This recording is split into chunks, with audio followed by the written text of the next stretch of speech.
Hello everyone, welcome to Pragyan IAS. तो आज हम डिस्कस करेंगे एचडीआई ह्यूमन डेवलपमेंट इंडेक्स। ये ऐसे इंपॉर्टेंट टॉपिक हैं जो किसी भी एग्जाम में मोस्टली पूछे जाते हैं। छोटे टॉपिक है और इनमें क्या होता है कि स्टूडेंट इनको छोड़ के चले जाते हैं। फिर बाद में जब कट ऑफ डिसाइड होती है तो कट ऑफ आपकी होती है, सपोज करो कट ऑफ है 82 मार्क्स और आपके हैं 80 मार्क्स, और तब पता चलता है इन दो दो नंबर की अहमियत का। तो इसलिए जरूरी है कि ये जो छोटे छोटे टॉपिक है ना, इनको बीच बीच में रिवाइज आपको करते रहना चाहिए। ये वो टॉपिक हैं जो आपकी कट ऑफ को पार करा देंगे। तो इसलिए आज हम पढ़ेंगे एचडीआई। देखिए, मैं आपको बताऊंगा कि एचडीआई क्यों इम्पोर्टेंट है। देखो, सबसे पहले तो जो एचडीआई है, human development index, according the United Nation development programme UNDP report, यानी सीधा सीधा से यहीं से एक क्वेश्चन बन रहा है कि जो एचडीआई है इसकी रिपोर्ट कौन रिलीज करता है। इसकी रिपोर्ट रिलीज करता है UNDP, United Nation United Nation development programme, UNDP. तो ये आपको ध्यान रखना है, ये किसी भी एग्जाम में आपसे पूछा जा सकता है कि एचडीआई की रिपोर्ट कौन रिलीज करता है। दूसरा इंपॉर्टेंट है इसमें, इस रिपोर्ट का जो शीर्षक है, breaking the gridlock, breaking the gridlock, reimagining cooperation, reimagining cooperation in a polarised world. तो ये आपको ध्यान रखनी है दो चीजें यहाँ से। एक, यूनाइटेड नेशन डेवलपमेंट जो प्रोग्राम है ये एचडीआई को रिलीज करता है, और दूसरा इसकी theme, breaking the grid lock, reimagining cooperation in a polarise world. आगे बात करते हैं। देखो, अभी 13 मार्च 2024 को यूएनडीपी ने एचडीआई इंडेक्स 2022 की 2022 के डेटा रिलीज किए। और इसमें क्या हुआ है, इसमें इंडिया की जो रैंक है 2021 से इंडिया 2021 में इंडिया की रैंक थी 135। तो 2022 में जो इंडिया की रैंक है वो सुधर के हो गई 134, यानी एक स्थान का इसमें सुधार हुआ है। आगे देखते हैं और इसमें क्या क्या ऐसे चेंजेस हुए हैं या क्या क्या इसमें खास है जो एग्जाम में पूछे जा सकते हैं। अब ये देखिए, जो एचडीआई है, it is a summary composite measure of a countries average achievement, मतलब किसी कंट्री का जो एवरेज अचीवमेंट है in three basic aspect of human development.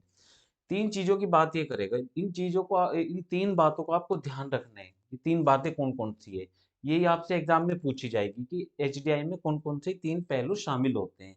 तो इन तीन चीजों का आप ध्यान रखना, और इजीली फिर आप क्या करोगे, क्वेश्चन को सोल्व कर पाओगे।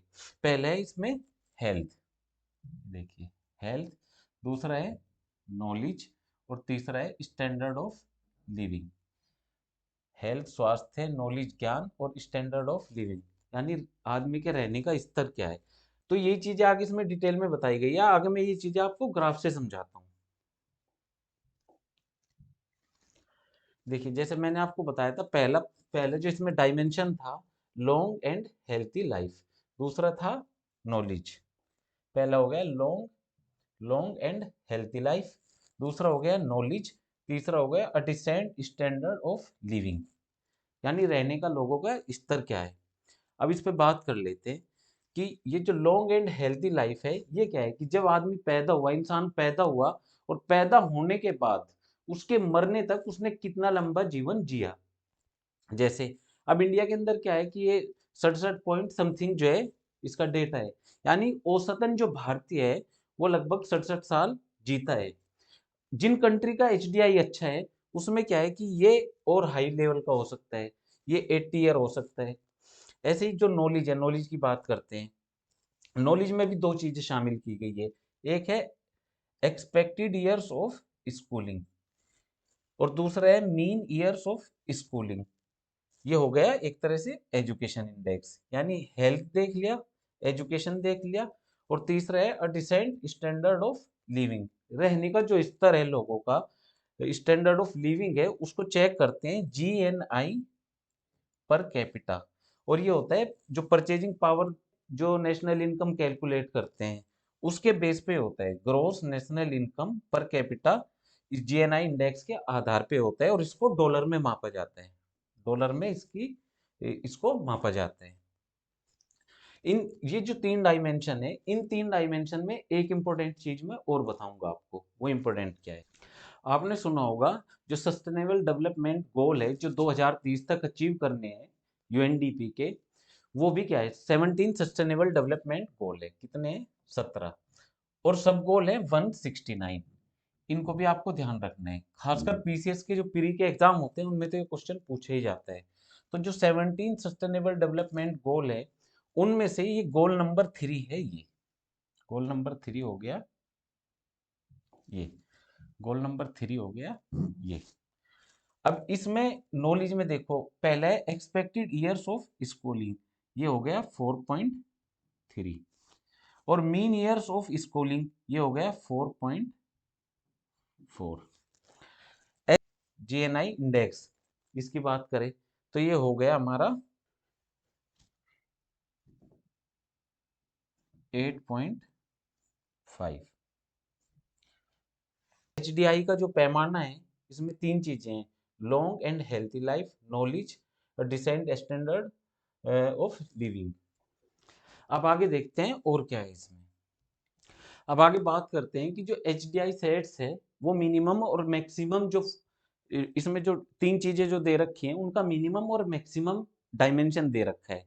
और इसी डायमेंशन को मिनिमम और मैक्सिमम के जो सेट्स हैं उनको बोलते हैं गोल पोस्ट। गोल पोस्ट यानी जिस कंट्री का गोल पोस्ट ज्यादा होगा उसका एचडीआई भी ज्यादा होगा। गोल पोस्ट ज्यादा तो एचडीआई भी हाई होगा, ये लो होगा तो एचडीआई भी लो होगा।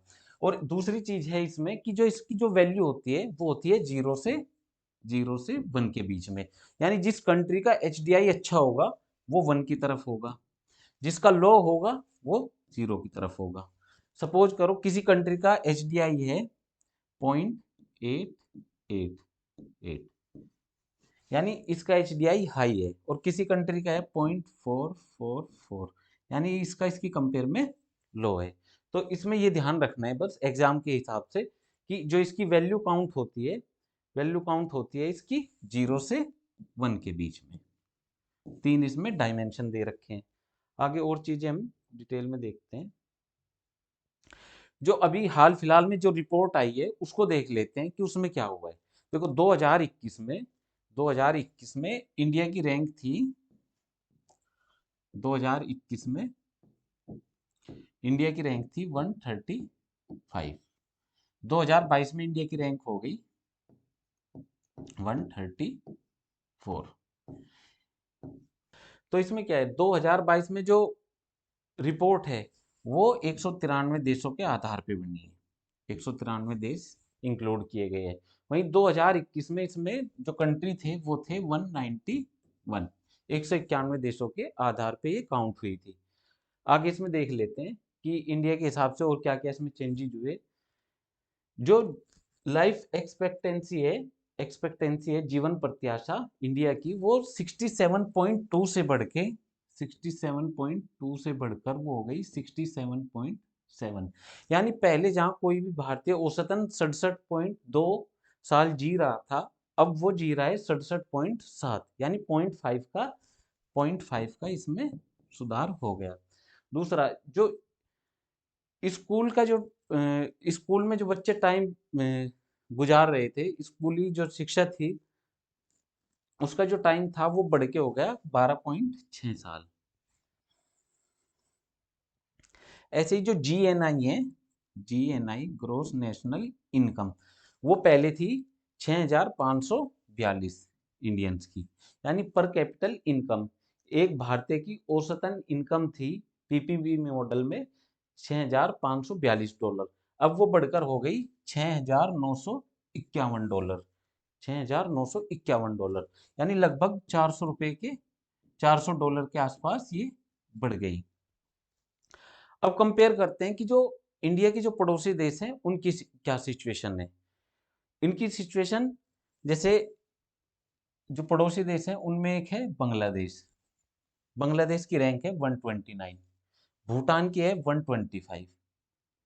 तो ये क्या है, ये भी भारत की कैटेगरी में शामिल है। भारत जो है वो है मध्यम वर्ग में, मध्यम जो श्रेणी है इसकी 3 श्रेणी होती है, उच्च, मध्यम और निम्न। तो भारत जो है मध्यम कैटेगरी में इसकी आते हैं। आगे बात करते हैं श्रीलंका की। श्रीलंका की रैंक है 78।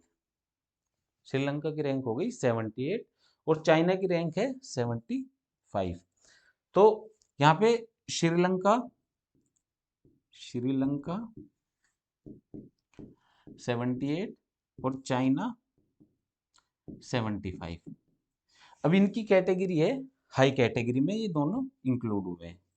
अब इंडिया तो क्या है कि अपने लगभग सारे पड़ोसी देशों के कंपेयर में जो है नीचे ही है, लेकिन अगर खुशी लेनी हो तो पड़ोसी देश है पाकिस्तान। पाकिस्तान की रैंक है 164। पाकिस्तान की हालत सबसे ज्यादा खराब है, मतलब हमसे भी ज्यादा खराब है। तो अब ओवरऑल इसकी एक समरी देख लेते हैं जो एग्जाम के हिसाब से इंपॉर्टेंट है। पहला है कि ये यूएनडीपी द्वारा पहला है कि ये यूएनडीपी द्वारा इसको जारी किया जाता है, एचडीआई को। कब से किया जा रहा है? 1990 से। किसकी अवधारणा पे? महबूबुल हक, महबूबुल हक। दूसरा नाम इससे जुड़ता है अमर्त्य सेन का। इंडिया का इसमें स्कोर कितना रहा है? इंडिया का स्कोर रहा है 0.644। रैंक इंडिया की 2021 में थी 135 और 2022 में सुधर कर हो गई 134। तो जीवन प्रत्याशा पहले सुधर के हो गई 67.2 थी पहले 21 में, अब हो गई 67.7। Thank you. आज की वीडियो में इतना ही। बाकी जो और इम्पोर्टेंट जो टॉपिक्स होंगे प्री के हिसाब से, किसी भी स्टेट पीसीएस या यूपीएससी के हिसाब से, आगे की वीडियो में आपको ऐसे ही मिलते रहेंगे।